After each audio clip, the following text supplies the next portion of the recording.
Muy buenas noches, señoras y señores, ¿cómo están ustedes? Bienvenidos a otra edición del Péndulo por Unicanal. Son las 21 horas, 1 minuto, 10 grados la temperatura.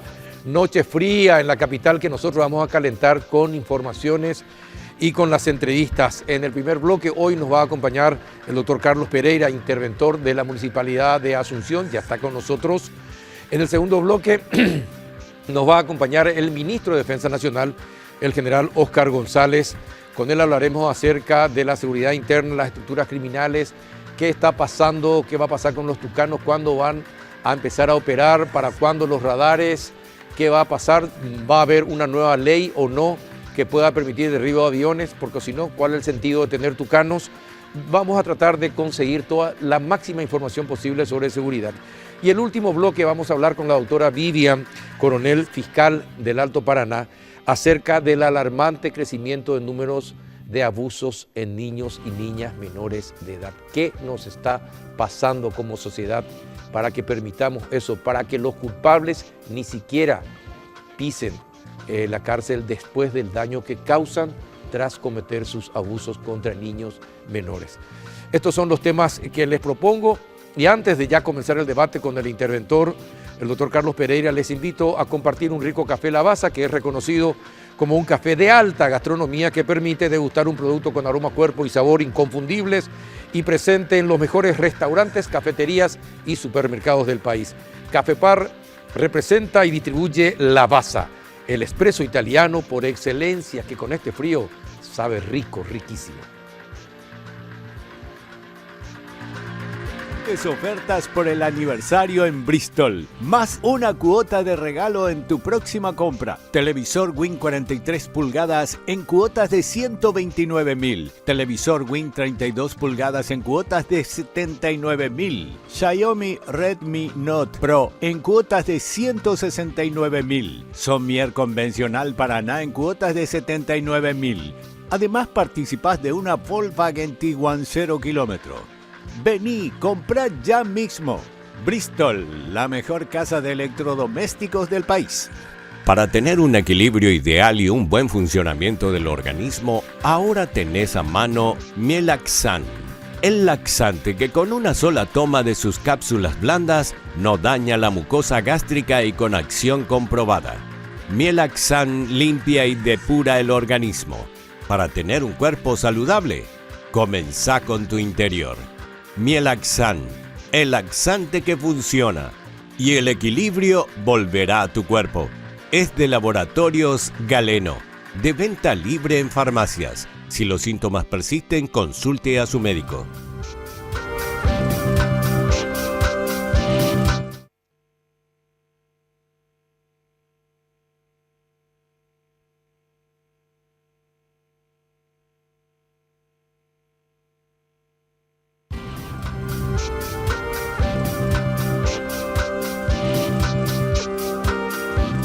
¿Qué tal, doctor Carlos Pereira? Buenas noches, ¿cómo estás? Buenas noches, Carlos. Un gusto estar acá y gracias por la invitación. ¿Sobreviviste, doctor, la primera semana? ¿Estás con nosotros otra vez? ¿Sobreviviste? ¿Cómo Sí. fue? A ver, contale un poco a la teleaudiencia de El Péndulo. ¿Qué encontraste en la municipalidad en nuestros primeros 10, 12 días? Y como introducción te voy a decir, Carlos, que recién hoy, esta siesta, se terminó el corte administrativo. Recién nos están entregando toda la documentación. ¿Recién ahora? Recién ahora, sí.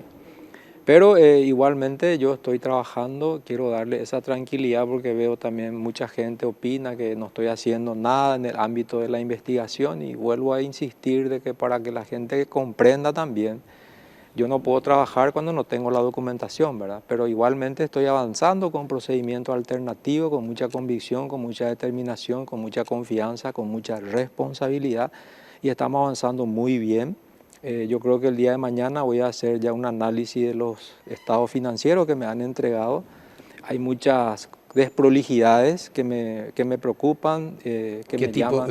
¿Qué tipo de desprolijidades? Las desprolijidades, para hablar claro, en una administración en donde no existen controles internos fuertes, donde no haya medidas preventivas, en materia de controles, de cuentas a cobrar, de cuentas a pagar, Esos son indicadores de que hay vulnerabilidad, esos son indicadores de que las cuentas pueden tener diferencias y entonces el marco de razonabilidad a mí me va a permitir ampliar ciertas muestras más allá de lo que yo pueda encontrar en los 6 puntos que han determinado las causales de la intervención. Pero quiero aprovechar este espacio de comunicación porque estuve escuchando el día de hoy en algunos medios periodísticos, en la radio, y quiero agradecerle al señor que se quejó.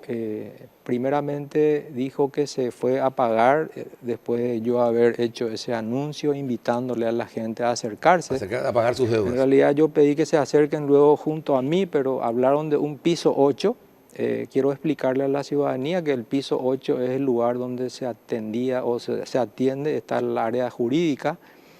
El día de hoy... ¿Y por qué el que va a pagar se tiene que ir al piso 8? Y porque esa era el sistema de cobranzas. La gente iba al piso 8 y había un mecanismo que se llamaba el famoso bloqueo, como el señor que hoy relató su experiencia, ¿verdad? Se fue para pagar una cuenta atendiendo de que había flexibilidad, que yo había invitado a la gente que se acerque, se fue al piso 8, le dijeron que no le pueden cobrar, que tiene que en un papelito vaya junto a la abogada o al abogado porque está bloqueado y por supuesto el abogado seguramente que habrá cobrado sus honorarios o le habrá pasado los gastos judiciales y finalmente se desbloqueó. Quizás esa persona quedó otra vez en una situación de imposibilidad primero de hacer la amortización conforme a su posibilidad de pago y segundo, nuevamente quedó atrapado en ese esquema y no ha podido finalmente salir de ahí con una reestructuración documentada de su deuda y conciliada con el mismo deudor, ¿verdad?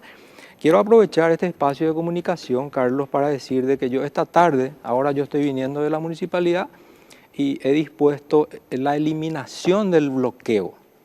A partir de mañana en el piso 8 van a estar otras personas atendiendo y monitoreando muy de cerca quienes se acercan, para qué trámites y los que se acerquen para hacer pagos van a ser acompañados hasta la dirección de recaudación, en donde se le va a escuchar al contribuyente que manifieste y que proponga las posibilidades que tenga para enfrentar esa situación y vamos a ir encontrando el mecanismo como para que se pueda hacer el pago conforme a esa posibilidad y sobre todo que se dé un corte conforme a lo que nuestra Carta Orgánica establece de concesiones, de descuentos y de quitas máximas hasta donde nos permita nuestra disposición legal y que el contribuyente salga con una documentación respaldatoria que se compadezca con su verdadera realidad y con su liquidación y satisfecho, ¿verdad? Eso es lo que yo había anunciado. ¿Quién es el director en el piso 8? Ahora está interinando un mismo funcionario de ahí, un abogado, y yo creo que nosotros vamos a ir acompañando todos los trámites. Ese es el último cambio que había dispuesto. Y le estoy dando todos los elementos, todas las herramientas que ellos necesitan también como para reencauzar y para modificar los procesos, sobre todo de gestión de cobro, ¿verdad?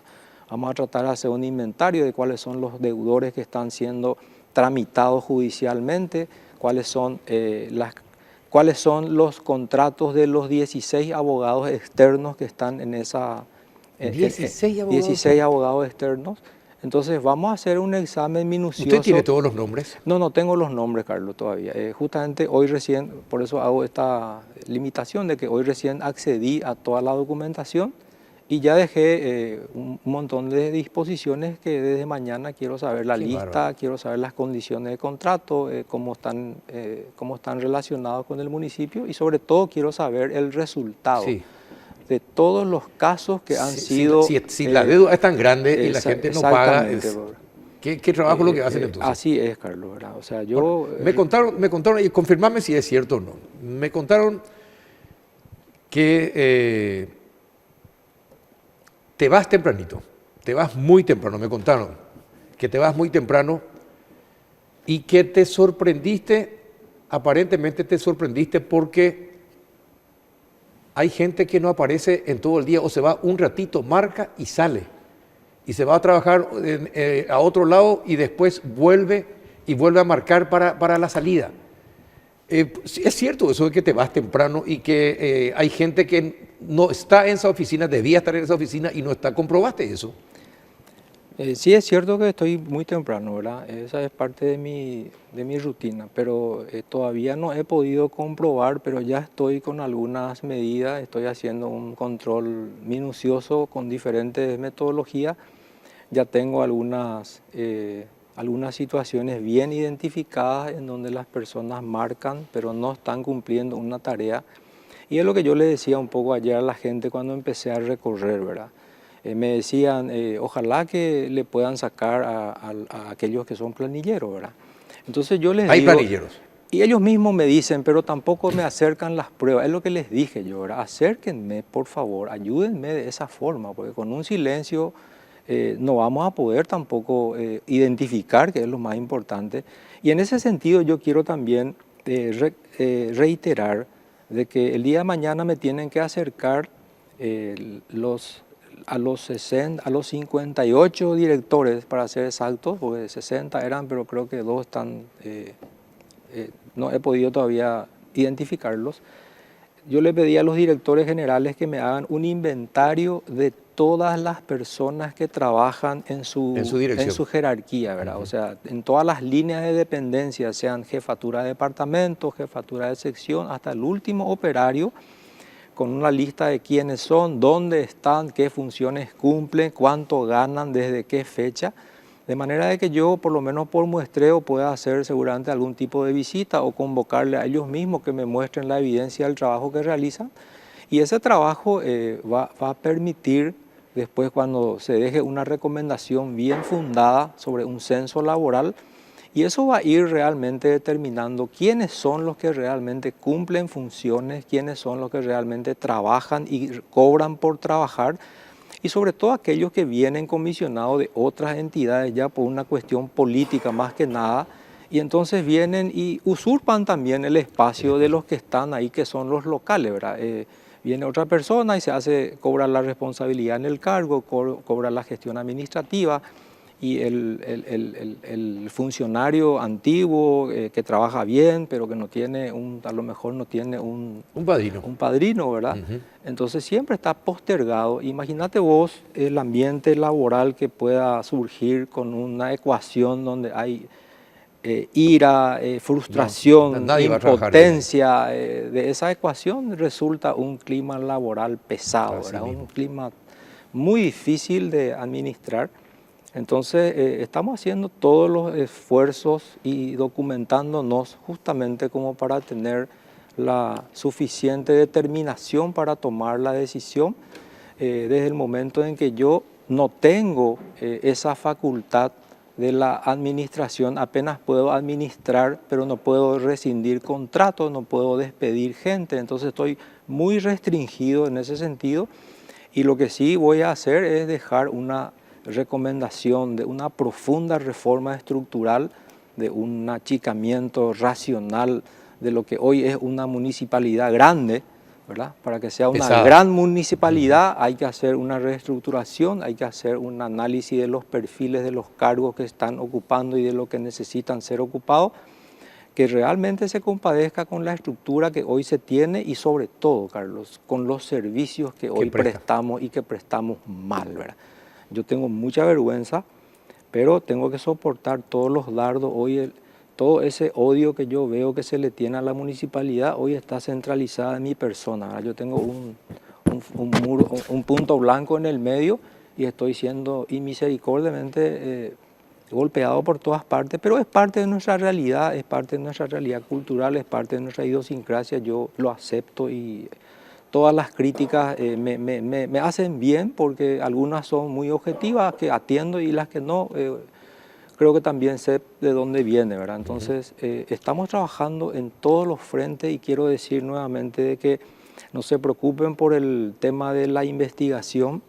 Eso yo tengo demasiado bien seguro y tengo absoluta... De los bonos y compañías, absolutamente, tengo toda la trazabilidad, voy a hacer desde el origen del dinero hasta la aplicación de la última operación que se ha derivado de cada uno de los aspectos de los dos bonos que están contemplados en los 6 puntos de observación de la Contraloría General de la República.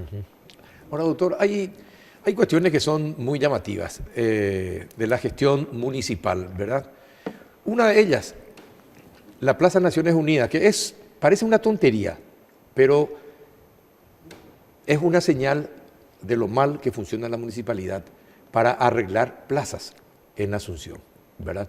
Hace 2 años los vecinos pidieron que por favor se pudieran, todas las veredas alrededor de la plaza, si pudieran ser arregladas porque estaban desniveladas y hay personas mayores del barrio que se tropezaban, se caían, se lastimaban y lo único que podían hacer en la plaza era caminar y no podían ni caminar. Se le hizo el pedido a la municipalidad 2 años. No arreglaron la plaza, todavía no se volvió a rehabilitar la plaza. Si pudieras averiguar por qué motivo todavía. La Plaza Naciones Unidas, que está cerca, detrás del Club River Plate y al costado del Seminario Metropolitano. Voy a hacerlo. Y a 2 cuadras de la calle 25 de Mayo. Te agradezco el dato, Carlos, y yo te cuento que en todos los mensajes que veo y todos los retos que recibo, solo pido el mapa de ubicación, Sí, ¿verdad? sí, sí. Entonces yo estoy ahí, directamente le derivo a la dirección de obras. Ellos también, tengo un sistema de retorno permanente de los mensajes que recibo y de lo que envío y cómo se recepciona. Sí, porque no puede ser que en 2 años no se resuelva una normalmente plaza. A quienes personalmente me hacen sus quejas, yo le pido que sea el veedor realmente del trabajo, ¿verdad? Por ejemplo, una persona hoy reclamó un bache, un árbol que cayó, y la misma persona me puso el ok de que ya fue arreglado. Ya fue arreglado, genial, genial. Y hablando de plazas, Carlos, creo que vale la pena mencionar, tengo entendido también y me llegó algunas denuncias sobre deudas por cobrar por plaza, ¿verdad? Tengo que investigar de qué se trata, pero a lo que quiero llegar es, todas esas denuncias, por más de que no estén contemplados dentro de los 6 puntos que tengo que trabajar, como ya están cayendo también en mi periodo, me voy a tomar el tiempo de analizar el tenor de la denuncia y tenga la seguridad de que voy a hacer el análisis y la evaluación de si corresponde algún tipo de investigación adicional o algún hallazgo que me va a mí obligar a extender o a que el alcance sea más amplio en el ámbito de mi informe. Así lo voy a hacer, ¿verdad? Porque acá nosotros estamos sumergidos hoy en una institución en ruina moral, ¿verdad? ¿Ruina moral? Yo creo que sí. Así está la Municipalidad de Asunción, en ruina moral. Yo le atribuyo así, porque nosotros hoy estamos soportando un riesgo reputacional enorme y eso se refleja en la actitud de la ciudadanía, ¿verdad? Mucha gente dice que yo culpo a los deudores de una situación. Sí. De ninguna manera eso es y va a ser así. Apenas hice un anuncio de lo que me toca. Ese es el activo que tiene la institución, ¿verdad? Y la institución tiene activo y tiene pasivo, tiene derechos a cobrar y tiene cuentas que pagar. Y para pagar tenemos que cobrar. Entonces yo simplemente expliqué, le invité a la gente a que venga a plantear amistosamente. No voy a notificar a nadie, ahí ya se hicieron sendas notificaciones y los resultados están ahí a la vista, ¿verdad? Y si queremos resultados diferentes, tenemos que hacer las cosas diferentes. Entonces, yo no vine a perseguir a nadie, sino que vine a realizar un trabajo técnico, al mismo tiempo facultado estoy para atender todas las necesidades de la gente. Entonces, no es que yo me estoy haciendo el intendente, como dice alguien, yo no me hago absolutamente de nada, ni no necesito, ni quiero el cargo de esa naturaleza. Simplemente estoy cumpliendo una doble tarea que me confiere la ley 317 y es lo que estoy haciendo, ¿verdad? Ahora, acá los oyentes también, los televidentes también están opinando y me preguntan qué va a pasar en Tablada, porque hay frigoríficos, mataderías y todo, un barrio que puede ser precioso, que puede ser de alto nivel en Asunción, en la ribera del río, cerca del río, que en cualquier otro país todo lo que está cerca del río son zonas espectaculares, ¿verdad? Y nosotros acá convertimos en villas y en vertederos. Sí, exactamente, en vertedero, ¿verdad? ¿Qué vas a hacer si tenés la posibilidad y si vas a atender, si está en tus funciones atender también porque supuestamente ella tendría que haber presentado unos planes para el retiro de todas esas cuestiones que hacen que sea sucio, inmundo esa zona. ¿Vas a poder atender también esa zona, doctor? Mira, Carlos, no te puedo responder qué voy a hacer porque no conozco el caso, ¿verdad? Y se pueden acercar a vos, pero los interesados. Sí, eso sí, la gente puede ir junto a mí. Hoy atendí como 8 comisiones vecinales, ayer atendí 7, mañana veo que están anotados unas 5 o 6. Con mucho gusto que vayan en el primer piso. Simplemente preguntan por el señor el licenciado Olimpio Quiroga y ahí se anotan y yo le atiendo al que se va. O sea que no hay necesidad de pedir audiencia. El que necesita se va y tiene que tener un poquito de paciencia, yo le atiendo enseguida. Ajá, bueno, está bien porque no puedo dar una respuesta de algo que no conozco sí, una envergadura estamos hablando de impacto ambiental y todo totalmente, eso. Entonces hay que ser responsable, hay que vamos a recibirles con los técnicos correspondientes y seguramente se le va a dar el diagnóstico primero y luego el tratamiento. Doctor, ¿qué es lo que más te impresionó de lo que encontraste?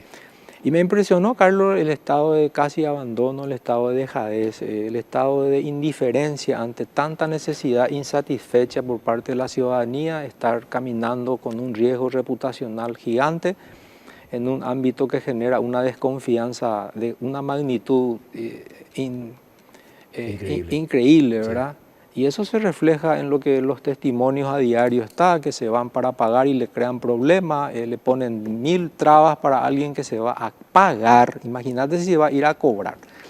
Por eso yo le digo a la gente nuevamente, no se vayan más al piso 8, ni al piso 5, ni a ningún piso, vayan al primer piso y ténganme un poquito de paciencia. Yo ahí les voy a bajar a los directores ahí conmigo en el primer piso a partir del lunes seguramente, porque mañana me van a entregar todo lo que les pedí. Y voy a hacer oficina ahí en una pieza con 2, acá con 3, como suelo hacer, y voy a trabajar en simultáneo con ellos, ¿verdad? Pero le voy a sacar a cada uno de sus pisos. Van a estar en el primero, van a estar en las cajas, ahí es donde le voy a querer ver yo, en la caja para cobrar y en mi piso para atenderle a la gente donde yo le pueda ver. Bueno, ¿hasta cuándo vas a esperar los papeles? Porque cuando... No voy a esperar, Carlos, no voy a esperar. La vez pasada me habías dicho que una de las cuestiones que podrían hacer era justamente entregarte tarde todos los documentos. Yo ya no voy a esperar, con lo que tengo hoy ya estoy trabajándolo ya con otros mecanismos que nosotros le llamamos procedimientos alternativos, con informes parciales y todo eso, y verificando también con los bancos, con ciertos sistemas de circularización, se llama eso. O sea que yo ya tengo, no es que yo no estoy haciendo absolutamente nada, por una cuestión de secreto profesional yo estoy trabajando. Ahora tengo ya la documentación formalmente. ¿Ya tenés un panorama de recibida? Lo que sí, absolutamente tengo. Más que un panorama, tengo desarrollado todo. Solo que necesito cargar con datos, con evidencia, con documentos, como para que el informe sea absolutamente sólido, contundente y como debe ser. ¿Pensaste que ibas a encontrar así la municipalidad o te sorprendió esto que acaba de decir, la dejadez en la que encontraste en la municipalidad? La verdad que no pensé encontrar tan así. Es duro lo que estás diciendo. Sí. Y realmente estoy muy sorprendido por eso, ¿verdad? Realmente no puedo todavía yo dimensionar cómo un municipio puede estar en esa situación. Y sobre todo el de la capital.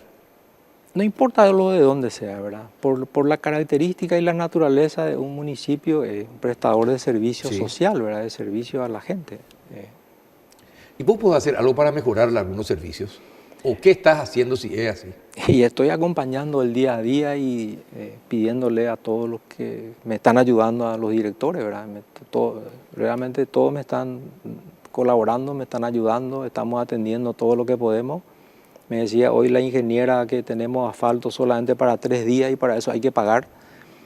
Hoy ya estamos el 2 de julio, hay una reunión tripartita que se hizo hoy en el Ministerio del Trabajo también, donde hubo incidentes con los sindicatos y todo eso. Mañana vamos a enviar un laboralista para que atienda. Esa reunión ha sido promovida por la falta de pago de salarios del mes de mayo, que ya está cumplido. Mañana 3 de julio es la fecha tope. Se atrasó, es decir, mayo se pagó tarde. ¿Por qué? Sí, y por eso se generó, los sindicatos que hoy Sí, estuvieron reclamando, reaccionaron, ¿verdad? Entonces hago también esta aclaración que ya nosotros enviamos. ¿Y el de junio cuándo pagarían? Y si Dios quiere vamos a pagar mañana, Carlos. Mañana. ¿Y por qué se atrasa? ¿Cómo en julio van a pagar el mes de mayo, doctor? No, mayo ya se pagó antes de que yo ingrese. ¿Antes? Sí. Me estoy refiriendo a la reunión tripartita que hoy fue convocada en el Ministerio del Trabajo, ¿verdad? Esa reunión fue por el pago atrasado de mayo, que ya no es, o sea que ya no tendría sentido esa reunión. Y como mañana vence el plazo máximo del pago de junio, y mañana, según me decían hoy la Dirección de Administración y Finanzas, es probable que con la recaudación del día de hoy, que fue bastante, por suerte, vamos a poder honrar, Dios mediante, los salarios. ¿Y a fin de mes, el mes de julio, se pagaría en tiempo y forma? Déjame, Carlos, ir acompañando la semana, estamos trabajando para que así sea. Ajá, ojalá sea así. Bien, doctor, te deseamos todo el éxito del mundo. ¿Te amenazaron? No tengo tiempo para eso, Carlos. Estoy cerrado. ¿Pero te amenazaron ya? No, estoy muy seguro ahí adentro, porque casi estoy viviendo ahí, así que estoy tranquilo. Bueno, está bien, doctor. Fuerza, éxitos, y vas a tener la compañía de mucha gente. Un baño de decencia hace falta también. Y ojalá que logres eso en la Municipalidad de Asunción. Vamos a hacer un trabajo que la ciudadanía se merece, Carlos. Perfecto. El doctor Carlos Pereira, interventor de la Municipalidad de Asunción. A la vuelta de la pausa nos acompañará el ministro de Defensa, Óscar González. Ya volvemos. Increíbles ofertas por el aniversario en Bristol. Más una cuota de regalo en tu próxima compra. Televisor Win 43 pulgadas en cuotas de 129.000. Televisor Win 32 pulgadas en cuotas de 79.000. Xiaomi Redmi Note Pro en cuotas de 169.000. Somier convencional Paraná en cuotas de 79.000. Además participás de una Volkswagen Tiguan 0 kilómetros. Vení, comprá ya mismo. Bristol, la mejor casa de electrodomésticos del país. Con tus tarjetas Mastercard o Enobank, cada compra te acerca a los octavos de final de la Conmebol Libertadores. Suma cupones y participa por entradas para alentar desde adentro. Con Mastercard y Enobank, jugás en equipo.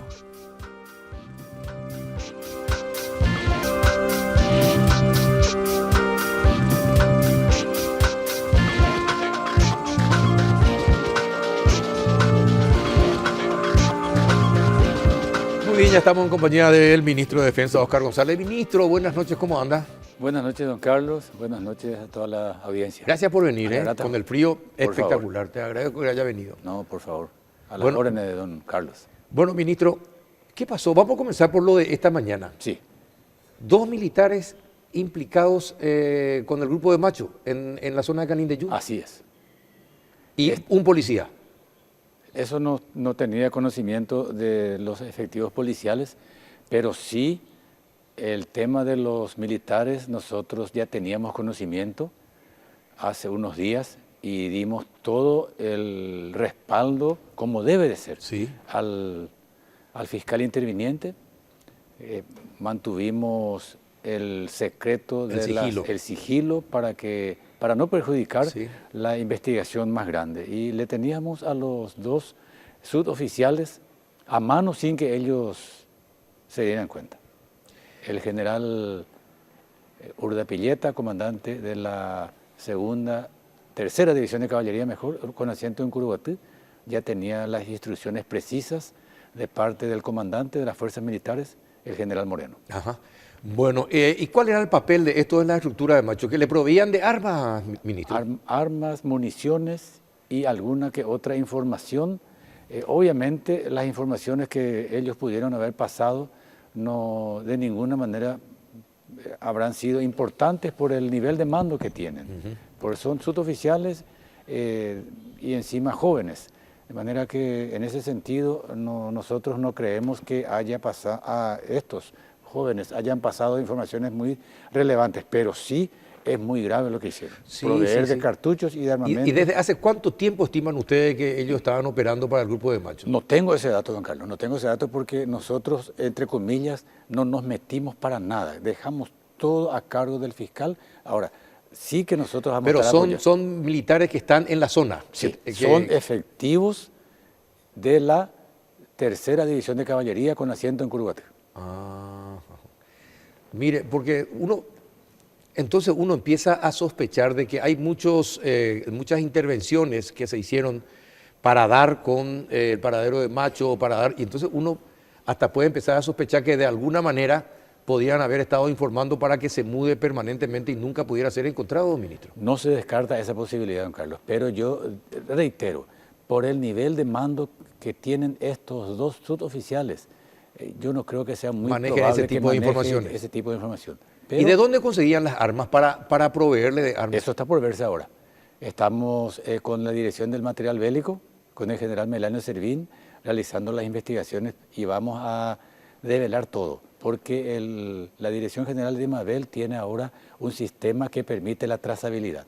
Esto se va a descubrir totalmente. Ajá, se va a saber a dónde fueron las armas. De dónde se fueron también. Es decir, de dónde se fueron, cómo Sí, se señor. fueron y quiénes fueron los últimos en entregarle a estos dos Los a estos usuarios originales, todo se va a saber. No vamos a ocultar nada, obviamente respetando las investigaciones que encabeza el fiscal. No, lógico, Sí. lógico, pero hay que desmontar aquello que sea factible de generar hechos de corrupción en las instituciones del Estado y mucho más todavía en las instituciones de seguridad del Sí. Estado. La gente tiene que saber para que eso no se vuelva a repetir. Claro, porque los organismos de seguridad del Estado, la característica que tiene su trabajo es que ponen en riesgo la vida De sus propios compañeros, propios de compañeros. los policías, de los fiscales, de todos. de todos, de los ciudadanos también. Así mismo. No, esto es sumamente grave. Nosotros vamos a tomar las medidas que correspondan para apoyar, coadyuvar y develar todos los detalles y poner eso a disposición del fiscal. Ajá. Esto también puede ser, es investigado por la justicia militar. No porque ahí va a haber un litigio de competencia que lo único que va a hacer es retardar las investigaciones. Nosotros no vamos Los fiscales del Estado ya está. no vamos a meter a la justicia militar por el simple hecho de no generar un litigio de competencia que después tiene que ser dirimido en la Corte Suprema. Y eso lleva su tiempo, lleva su gasto. Entonces, nosotros sí, que el fiscal ordenó la detención de estos militares en el penal de Viñascue. Hasta ahí participamos nosotros. Sí, hasta ahí. señor.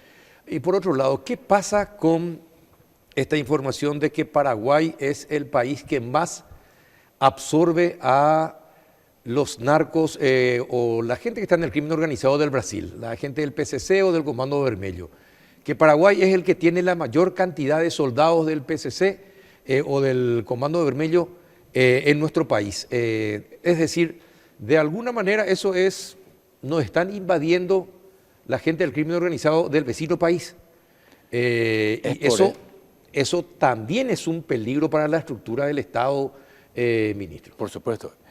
Es por eso que nosotros estamos haciendo un gran esfuerzo en realizar operaciones para enviar de vuelta a los delincuentes. Rápidamente. Claro, por el método de la expulsión, por un trabajo coordinado entre el Ministerio de Justicia, la Policía Nacional, la Dirección de Migraciones. Todos estamos haciendo un esfuerzo grande para devolver, entre comillas, los delincuentes brasileños al Brasil. Ahora, y como ministro de Defensa, ustedes siempre hacen un análisis completo de la situación. Ese análisis que hacen, ¿por qué estarían los narcos brasileños o el crimen organizado transnacional, principalmente brasileño, intentando migrar hacia Paraguay? ¿Por qué motivos? ¿Qué facilidades le estamos dando al crimen organizado para que nos empiecen a invadir no personas buenas, sino malas personas? Es al revés, don Carlos. Ellos empezaron a invadirnos en épocas anteriores. Ahora nosotros estamos haciendo un combate muy frontal y, como te dije anteriormente, estamos devolviéndoles Y desde que enviamos al Comando de Operaciones de Defensa Interna al norte del país desde el 2014 y ahora decididamente estamos combatiendo al crimen organizado, porque al principio el CODI solamente estuvo combatiendo al EPP, al ejército de Mariscal López y otros grupos criminales terroristas. Pero esos grupos criminales fueron diezmados, algunos fueron aniquilados y surge la amenaza del crimen organizado. Y sobre todo con la instalación de la subárea de pacificación número 5 en Canindeyú es que estamos presentándole al crimen organizado una lucha frontal. Hace poco tuvimos un enfrentamiento duro, hubo tres abatidos y 3 detenidos después, posteriormente, por parte de la Policía Nacional, de la Dirección del Departamento de Dirección Policial de Canindeyú. Detuvieron a 3 de los que se escaparon de ese cerco militar. O sea que nosotros, muy por el contrario, desde el gobierno de Paraguay, estamos no satisfechos, don Carlos, pero sí estamos demostrando que las medidas que estamos tomando en contra del crimen organizado son serias. Ajá. Claro, lastimosamente comenzamos tarde, ministro, el trabajo, porque Canindeyú, Concepción, Pedro Juan Caballero, son zonas que desde hace años sabemos que están manejados por el crimen organizado. Lastimosamente, los gobiernos anteriores no tomaron en serio, ahora parece sí que se está tomando en serio la lucha. Ahora llegan los tucanos. Llegaron los tucanos, 4 de los 6. Super tucanos. Bueno, entonces, ahora que tenemos los super tucanos, ¿cuál es el siguiente paso? ¿Qué va a pasar? Muy bien. Ahora que tenemos los super tucanos, hay que agregarle a esa información la compra de un radar por el programa FMS de los Estados Unidos. Ese radar, con el sistema de mando y control, va a ser proveído al Estado, instalado, mejor dicho, acá en Paraguay, 30 meses después de haberse firmado el contrato que se firmó en enero último. ¿En enero? Sí, pero tenemos 2 radares móviles que fueron adquiridos entre los años 2010 y 2011, que estaban en desuso. Esos 2 radares... Eso se van a arreglar. Ya fueron arreglados. Ya fueron revitalizados. Ese es el término técnico. Revitalizados en Israel a un costo de $1.080.000. No es barato eso. No es barato. Sí, y estamos a punto de recibir esos 2 radares móviles. Con esos radares móviles instalados conforme a las informaciones de inteligencia que tengamos, vamos a empezar a vigilar puntualmente nuestro espacio aéreo en los lugares en donde, por informaciones de inteligencia que tengamos, presumimos que van a venir los aviones o que están circulando los aviones irregulares. Ese es el mecanismo que vamos a utilizar, pero hay que aclarar también, don Carlos, de los 6 aviones supertucanos, 4 son los que llegaron ya a Paraguay. Sí, 4 llegaron. ¿Y los otros 2? Los otros 2 van a llegar antes de fin de año. Antes de fin de año. Sí. El entrenamiento de los pilotos, que está muy avanzado, porque hace tiempo que los pilotos paraguayos fueron al Brasil a entrenarse. Es más, los pilotos paraguayos fueron los que trajeron los aviones y aterrizaron en la primera brigada aérea. Con todo eso existe todavía un plazo de 3 meses para completar totalmente el periodo de instrucción, de entrenamiento. Y bueno, una aclaración, ministro. Estos radares que fueron reparados en Israel, ¿alcanzan todo el país? No, por eso dije, vamos a instalar conforme a las informaciones de inteligencia. ¿Por dónde? Ahí quiero aprovechar, don Carlos, para explicar esto, porque la gente puede pensar que vienen los supertucanos y que el supertucano va a ser pilotado por 2 pilotos de la Fuerza Aérea Paraguaya y ellos van a actuar en forma independiente. No. Absolutamente. No. El supertucano es parte de un sistema mucho más amplio. Avión interceptor.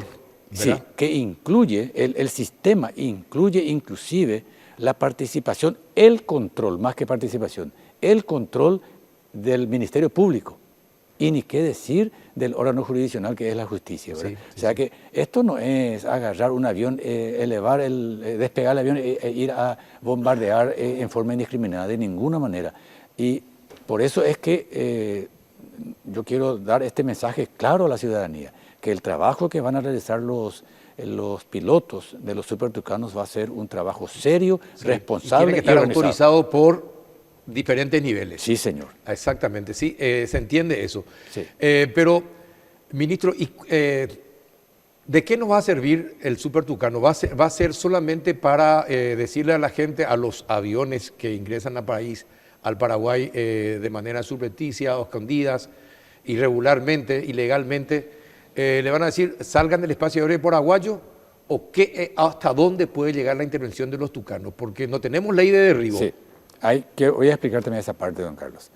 El hecho de que no tengamos la ley de derribo, entre comillas, sí, no significa que los aviones de los narcotraficantes van a volar por el espacio aéreo paraguayo burlándose eso no va a ocurrir. Sí. Eso no va a ocurrir. No existe luego ninguna aeronave, porque son aeronaves de poca autonomía de vuelo. No existe una aeronave que pueda cruzar todo el Paraguay sin reabastecerse.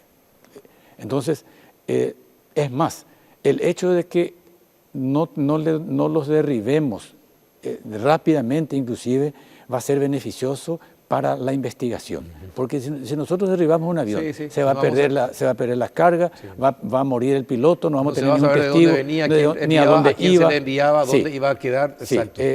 Por eso yo hablo de un sistema. Y vamos a suponer que el avión ingresa a territorio paraguayo y, entre comillas, aparezca en el radar. Aparezca en el radar y el avión, por algún motivo, va a salir del espacio aéreo paraguayo, porque tiene un tanque, pero llamativamente de reserva.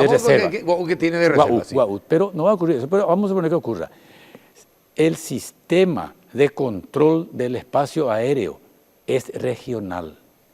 No solamente Paraguay. Claro, automáticamente le decía Argentina o Brasil, ahí se da un avión que irregularmente entró a Paraguay. Es más, no es lo que se le va a decir. Al producirse ese evento, todo el sistema regional queda en alerta.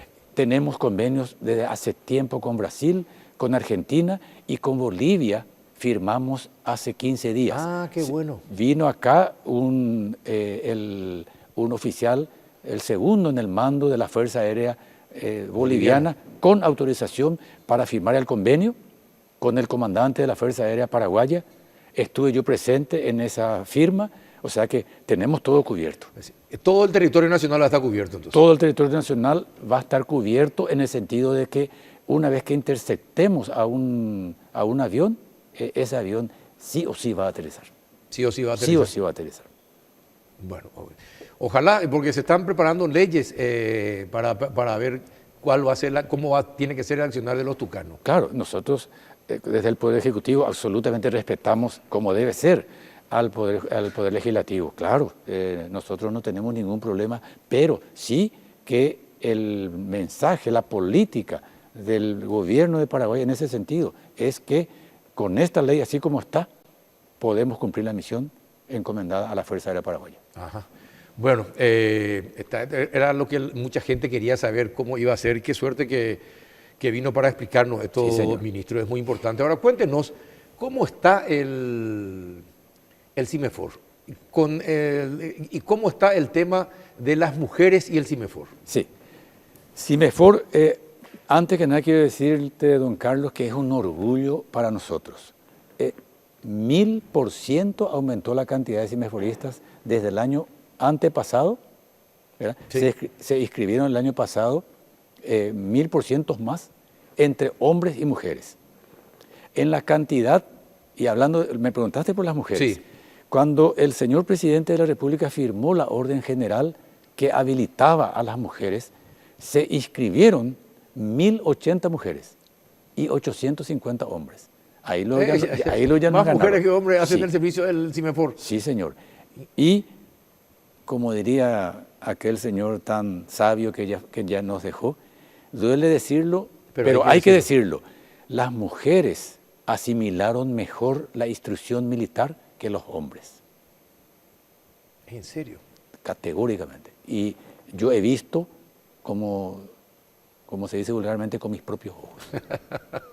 Sí, por suerte. Sí. ¿En serio? Sí. ¿Y este año cómo está el tema de la inscripción Sí. y para el año próximo también? Sí, el señor presidente ya dio la orden a los comandantes de las fuerzas singulares y del comando logístico. Fuerzas singulares, Ejército, Armada, Fuerza Aérea, el comando logístico, para que preparen sus planes, preparen sobre todo la parte logística, porque nosotros estamos teniendo la previsión de que vamos a tener a 4.000 cimeforistas. ¿Se va a doblar? ¿Ustedes creen que se va a doblar la cantidad? Se va a triplicar. ¿Se va a triplicar? Se va a triplicar. Porque, y ponele que vamos a doblar nomás, hasta ahí, pero yo estoy seguro que vamos a pasar más de eso, porque el entusiasmo es muy grande. Y también eso no es que me contaron. Nosotros desde el Ministerio de Defensa tenemos un programa de difusión de la defensa. Hacemos charlas en el interior del país y también acá en Asunción. Hoy justamente hicimos en Yacycañí, aprovecho para saludar a la gente de Yacycañí que tan bien nos trataron, las educadoras, los jóvenes, y en esas charlas nosotros nos dimos cuenta perfectamente de que los jóvenes se están entusiasmando de vuelta con CIMEFOR. Y ahí también nos dimos cuenta que las mujeres estaban tan entusiastas como los hombres. Es por eso que nosotros le propusimos al señor presidente firmar esa orden general. Ahora, y dígame, ya que estamos en el segundo año de las mujeres sería, ¿verdad? Sí, señor. Bueno, ¿y para dónde, cuál es la opción de ella? ¿El Ejército, la Armada o la Fuerza Aérea? Cualquiera de las fuerzas singulares. ¿Cualquiera? Y el comando logístico también. ¿Ah, también? Sí. Y no existe edad, no existe límite de edad, digamos que hacia arriba. Hacia abajo sí. 18 años. 18 años, sí, claro. Pero tuvimos cimeforistas mujeres de 63 años. Y no es que se fueron a sentarse a mirar la instrucción, Carlos. Cumplieron la instrucción a cabalidad. Qué bueno. Sí. Qué bueno. Está bien. Es importante eso, sí. No. La educación siempre va a ser importante. Sí, sí. Y este es un país donde falta mucha educación. Nosotros estamos convencidos, don Carlos, de que CIMEFOR es una institución tan importante para las Fuerzas Armadas como para toda la nación, por una cuestión básica. En CIMEFOR los jóvenes aprenden valores patrióticos, valores humanos y, ¿por qué no?, espirituales también. Después ellos salen y se diseminan por la sociedad. Y con eso estamos fortaleciendo nuestro tejido social. Hoy estamos convencidos nosotros de eso. Sí, hoy estaba viendo unas imágenes de los chicos con adicciones. Sí, señor. Cerca de la terminal, te encoge el alma, sí, ver a chicos jóvenes que podrían estar, por ejemplo, en CIMEFOR, sí, o estudiando, pero realmente duele en el alma general ver esos, sí, chicos. Y esta es una buena oportunidad. Es una buena oportunidad también. Es una colaboración, porque hay que también dejar en claro esto, que el cuartel no suple a la formación que recibe el joven en su, sí, familia, en el colegio. Nosotros no queremos ponernos por encima de eso, al contrario, pero tenemos algunas instrucciones de educación moral, por ejemplo. Disciplina. Disciplina es fundamental, porque sí, yo siempre les suelo decir a los jóvenes militares que cuanto más conocimiento tengan, más disciplina deben de tener, para que ese conocimiento que tengan les sea útil. De lo contrario, eso, sí, es simplemente conocimiento sin aplicación. Termina en el famoso OPAREI. Exactamente. Sí, señor. Sí, y bueno, ojalá esto se vaya extendiendo, y como ustedes dicen, si 4.000 este año piensan acoger en el CIMEFOR, sería todo sí, un tema. Sería extraordinario, y en ese sentido yo quiero invitarle a los padres para que permitan a sus hijos que se vayan a CIMEFOR. El papá o la mamá que le impide ir al cuartel a su hijo está perdiendo la oportunidad de formar mejor a su hijo. Nosotros no vamos a reemplazar la formación que ellos les den a la familia, pero les puedo asegurar de que van a tener un hijo más cariñoso, más educado, más respetuoso y va a erechacuá con su papá, con su mamá y con sus hermanos, con su abuela, ¿por qué no? Y ministro, ¿cómo está el tema de los abusadores también en los cuarteles? Sí, estamos combatiendo ese flagelo, porque a esta altura, don Carlos, es un flagelo, porque tanto esfuerzo nosotros hacemos. Sí. No nos cansamos de dar charlas también, así como damos charlas para la difusión de la defensa, también damos charlas para combatir el abuso de autoridad. Desde el Ministerio de Defensa existe un equipo que recorre los cuarteles y aún así tenemos siempre algunos hechos todavía. El militar que abusa de la autoridad que le da el Estado paraguayo va a ir a parar, y no es va a ir, va a parar a la cárcel de Viñascue, a cargo de la justicia militar, y al cabo de un año de cumplimiento de su sanción, va afuera, va de baja, deshonrosa. Se firma el decreto, baja deshonrosa por aplicar castigo corporal. En la policía, el comandante nos decía la semana pasada que hay aproximadamente 1000 policías sumariados y 50, 60 iban a ser dados de baja deshonrosa. En las Fuerzas Armadas, ¿cómo es la situación? Tenemos varios casos que están procesados por la justicia militar. No tengo el número en mente, pero tenemos varios oficiales y suboficiales y soldados también que están presos en Viñascue, procesados por la justicia militar por diversos delitos y faltas que ellos cometieron. Ajá. ¿Y cómo hacen, por ejemplo, ministro, en la zona de frontera? Sí. ¿Cómo hacen para evitar la tentación de mirar para otro lado y permitir el contrabando, el tráfico de armas, incluso el tráfico de personas?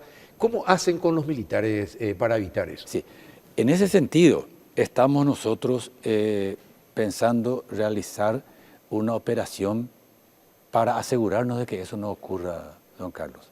Sobre todo en el Comando de Operaciones de Defensa Interna, en la Fuerza de Tarea Conjunta y en las unidades fronterizas. En los próximos días van a venir unos instructores colombianos que van a ayudarnos a fortalecer nuestro sistema de polígrafo. Para el polígrafo detecta las deshonestidades, la falta de sinceridad del personal militar. En este caso yo solamente voy a hablar del personal militar. Vamos a hacer un plan para con esa herramienta combatir con mayor posibilidad de éxito a eso que estás diciendo, a la gente que no puede resistirse a las tentaciones. Sí. Y sí, ojalá. ¿Cuándo dice que llegan los colombianos con el bolígrafo? Para el estudio. Creo que dentro de 15 días. Dentro de 15 días. Vamos a hacer una ceremonia de apertura, porque esto es transparente, no tenemos nada que ocultar. Vamos a hacer una ceremonia de apertura del curso de poligrafistas para que... Tenemos nosotros poligrafistas ahora, don Carlos. El coronel Carlos Casco, el comandante de DIMI, que varias veces me habló contigo. Sí, ellos tienen, pero necesitamos fortalecer eso. Bien. General, muchísimas gracias por venir, por contarnos todos estos datos muy importantes. La seguridad del país está en las manos de ustedes. Sí, señor. Y bueno, que tengan éxito y que en una próxima oportunidad volvamos a estar frente a frente, general. Pero con mucho gusto, las veces que vos me invites, don Carlos, voy a estar acá. Perfecto. Gracias, ministro. Gracias. Muchísimas gracias. A la vuelta de la pausa estaremos con la fiscal Vivian Coronel. Ya volvemos. Broncogalén Jarabe alivia todos los síntomas de la tos. Broncogalén es también fluidificante y expectorante. Eso es Broncogalén Jarabe. Todo lo natural en un solo producto y un solo producto para toda la familia. Además, no tiene azúcar. Atendé bien. Ambaú, eucalipto, miel y limón, oreco paité. Ah, y no te olvides de la presentación cómoda y práctica. Broncogalén Spray. Y con la misma fórmula y con sabor a miel. Broncogalén Spray. Te soluciona las situaciones incómodas porque lo podés sacar y usar en donde sea. Carteras, bolsillos, etc. Broncogalén, paraguayo y teja natural té. Es de Laboratorio Galeno, de venta libre en farmacias. Si los síntomas persisten, consulte a su médico.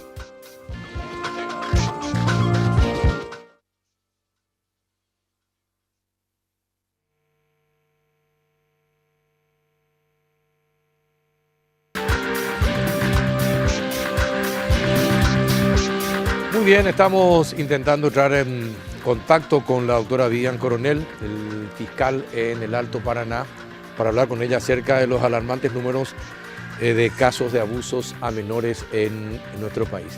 ¿Qué tal? Ahora ella me cuenta que ya está en línea. ¿Qué tal, doctora Coronel? ¿Cómo anda? Buenas noches. Doctora, ¿me escucha? No escucho, no tiene audio.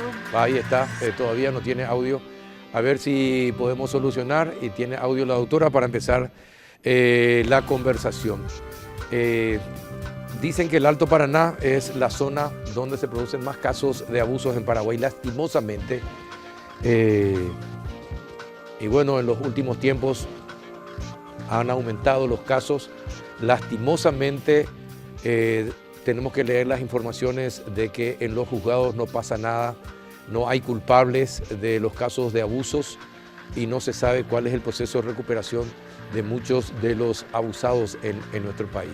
Lo más lamentable es que muchos de los culpables siguen estando libres cuando destruyen la vida de nuestros chicos, lastimosamente. Cuando me avisen de producción, volvemos a intentar entrar en contacto con la doctora Vivian Coronel, fiscal en el Alto Paraná, y que está en este área de abusos de menores.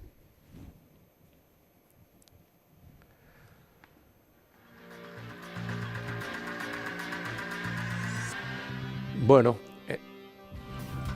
enseguida vamos a estar con la doctora.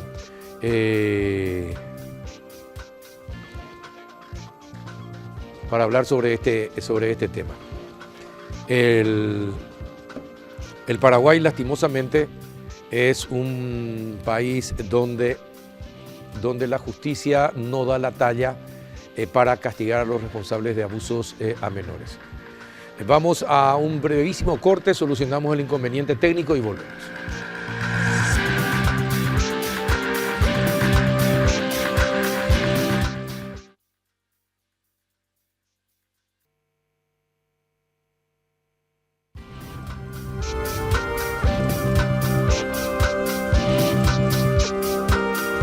Bien, ahora sí, ya solucionamos los problemas técnicos. Estamos en contacto con la doctora Vivian Coronel, fiscal en Alto Paraná. ¿Qué tal, doctora? Buenas noches, ¿cómo estás?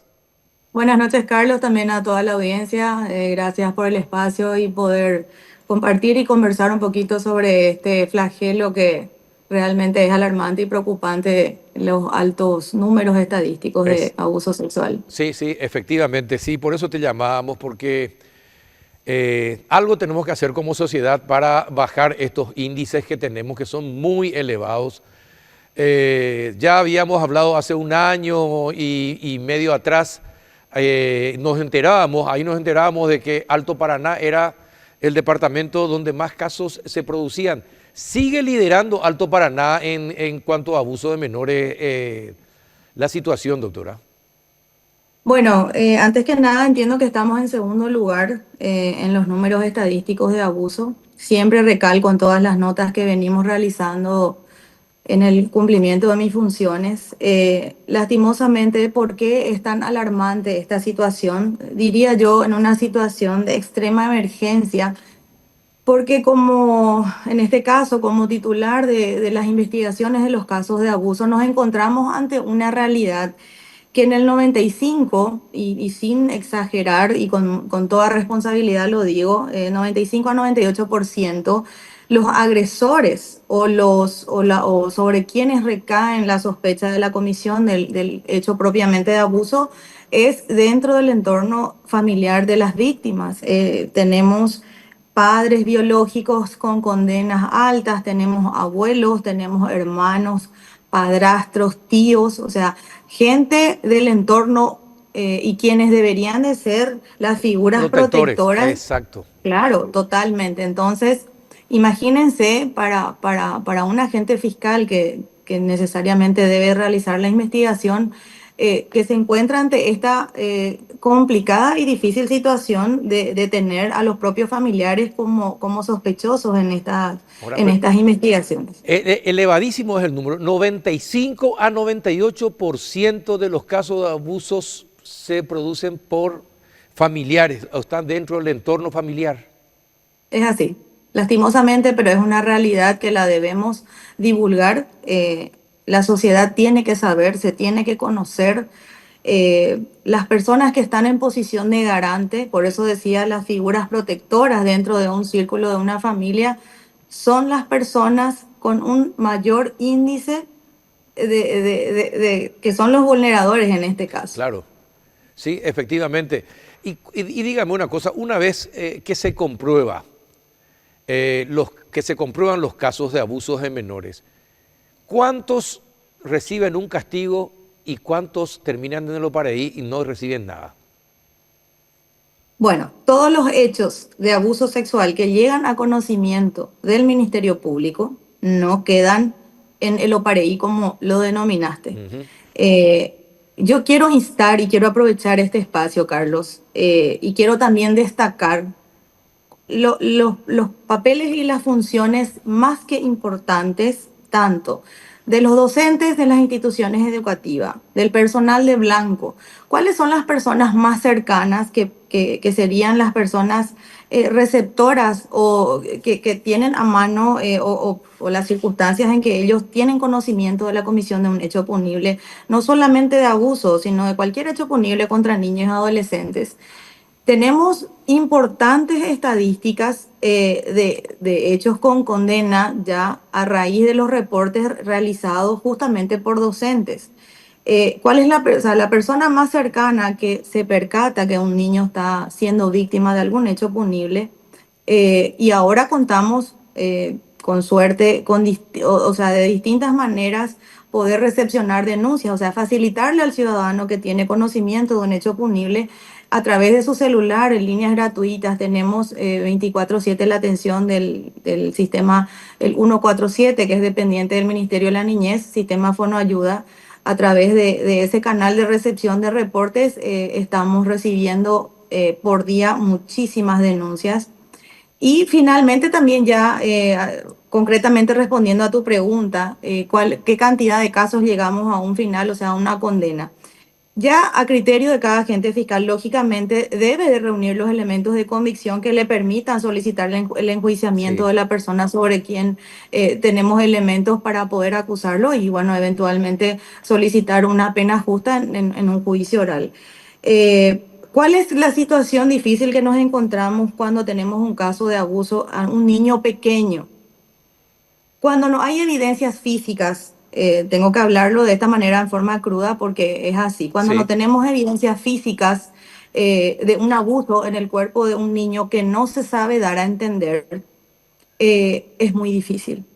Tengo que asumirlo con toda responsabilidad. Es muy difícil para la agente fiscal, pero obviamente contamos con distintos métodos científicos a través del equipo y el plantel técnico, en este caso de profesionales de psicología. Por ejemplo, cuando se dan los abusos por manoseos, porque Sí. todos saben que los abusos, o sea, tenemos una serie de situaciones que configuran lo que es propiamente el abuso sexual en niños. A ver, Entonces, una cosa, doctora, contale a la audiencia cuáles son esos casos, desde qué momento se puede considerar un caso de abuso contra menores a lo que está haciendo un mayor. bueno, muy buena tu pregunta. Para el derecho penal, quiero ser bien específica. Sí. La definición de lo que es el acto sexual está establecido en el artículo 128, inciso quinto, y que dice que o sea, actos sexuales son considerados todos aquellos destinados a excitar o satisfacer los impulsos de la libido. Eso, o sea, esa es la definición del Código Penal a lo que es un acto sexual. Nosotros tenemos la ley, hace poco, ahora en diciembre del 2024, se modificó el artículo 135 que castiga lo que es el abuso sexual en niños propiamente y aumenta, realmente es muy severa ahora la modificación, o sea, la ley que establece y sanciona el abuso sexual. Ahora nuestro marco penal elevó, si bien ya era alto, ahora realmente nuestro tipo base, o sea, el piso, la pena mínima va de 5 a 18 años. Eso es sin las circunstancias agravantes. Y nuestra nueva ley ahora especifica mejor ciertas circunstancias que la anterior ley no lo especificaba. Por ejemplo, la afinidad en la familia, lo que es el entorno cercano. También ya define realmente circunstancias agravantes, por ejemplo, utilizando objetos de manera a introducir en el cuerpo de un niño. Para dar nada más un ejemplo así en forma genérica, esta ley es más específica ahora respecto a circunstancias agravantes. Bueno, entonces, desde ya para que se entienda de lo que estamos hablando, para que las personas en las casas entiendan, con el manoseo ya se comienza el abuso en menores. Siempre y cuando sean los efectos de excitar y satisfacer los impulsos de la libido.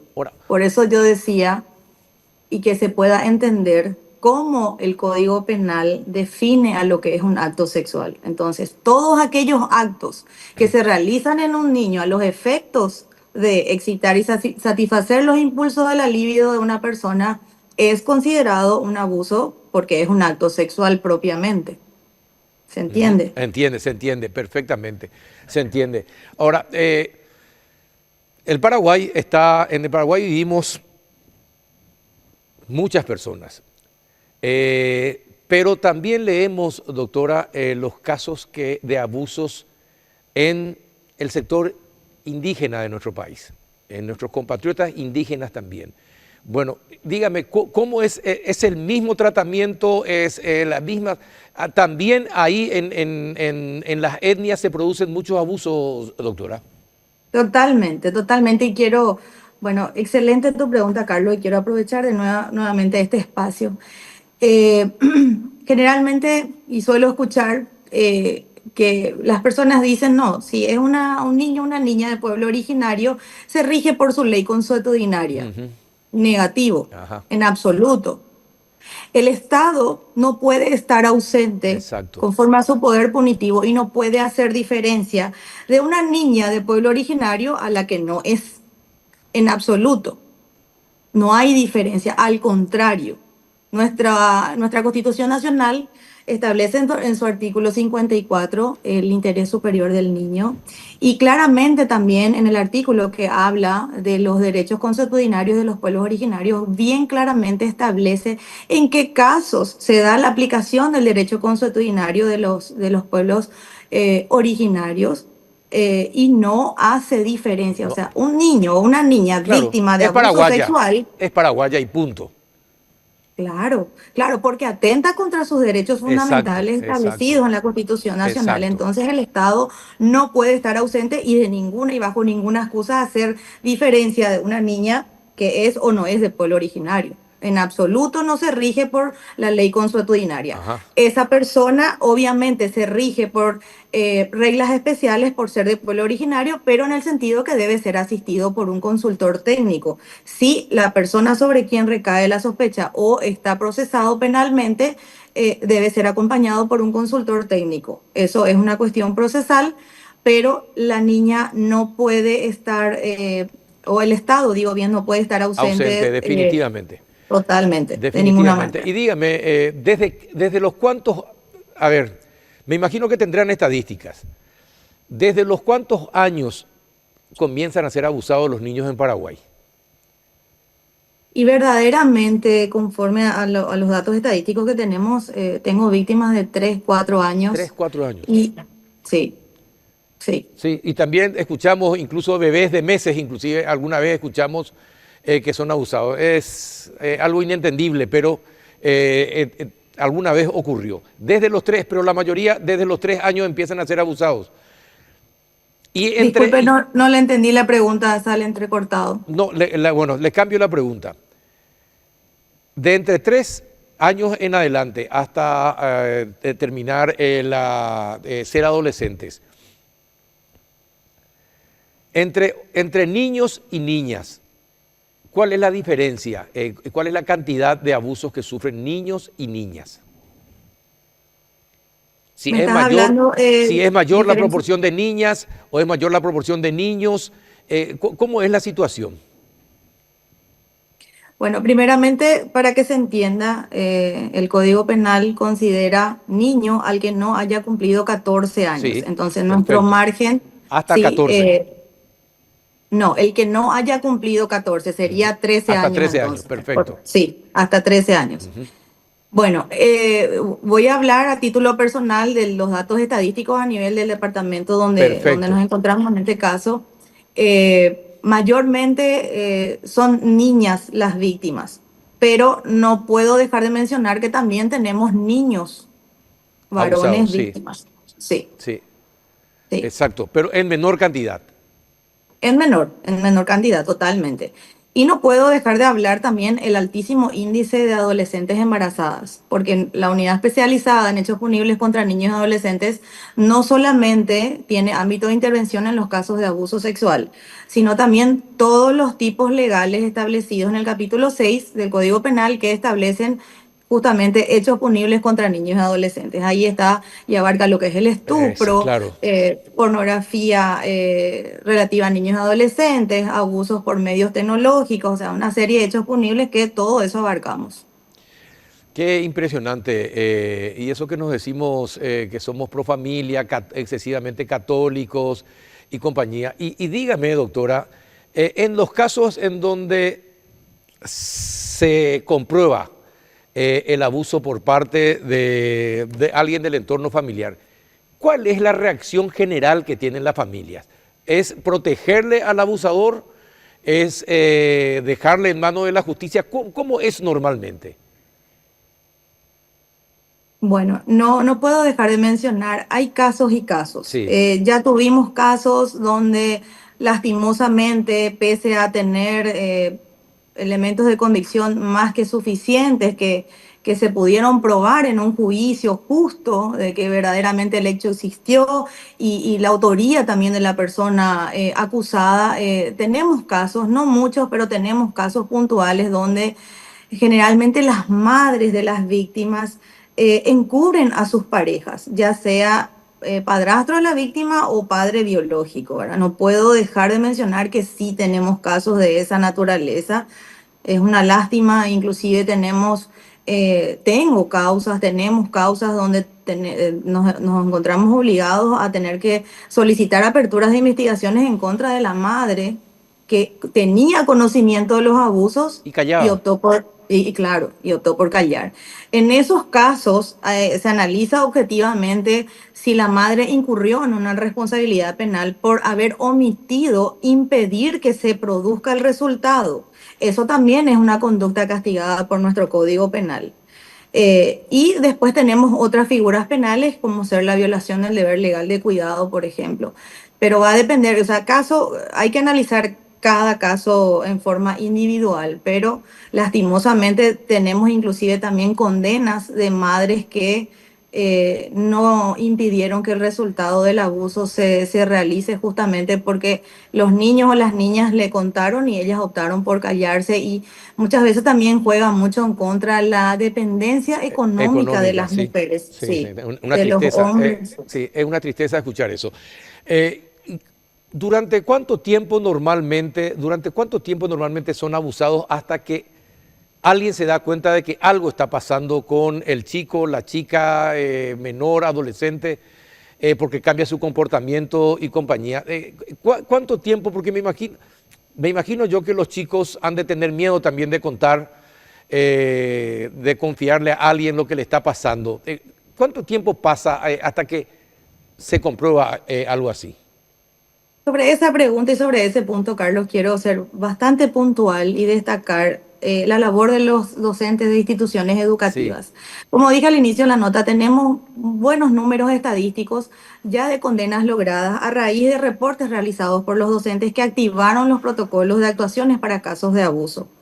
Los docentes, inclusive hay niños que crecieron siendo en forma sistemática abusadas por algún familiar o por otra persona. Y en las instituciones educativas, cuando se realizan esas charlas, siempre hay en forma preventiva en todas las instituciones, hablan de este tema de los abusos. Inclusive los niños y las niñas cuentan, bueno, cuando tuvimos tal charla, me di cuenta que lo que yo estaba padeciendo en mi persona es un abuso. Entonces, el niño se quiebra o la niña se quiebra emocionalmente y ahí es donde el docente se da cuenta. O sea, existen ciertas características Claro. y ciertas señales, ciertos señales de alarma que el docente se percata y bueno, ahí inmediatamente activa el protocolo. Qué tristeza, pero es necesario hablar de estas situaciones, doctora, para que estemos atentos con nuestros hijos, con nuestros nietos, con el entorno familiar, acerca de cualquier situación que amerite ser estudiada como un caso de abuso. Te agradezco que nos hayas hablado así con tanta claridad. Y bueno, ya tendremos más oportunidades de seguir charlando, doctora. Te agradezco que estés desde el Alto Paraná. Un abrazo. Igualmente para ustedes, buenas noches y gracias por el espacio. Muchas gracias. La doctora Vivian Coronel, fiscal del Alto Paraná. Bien, llegamos al final de otra edición del Péndulo por Unicanal. Muchísimas gracias por la atención. Hasta el próximo miércoles.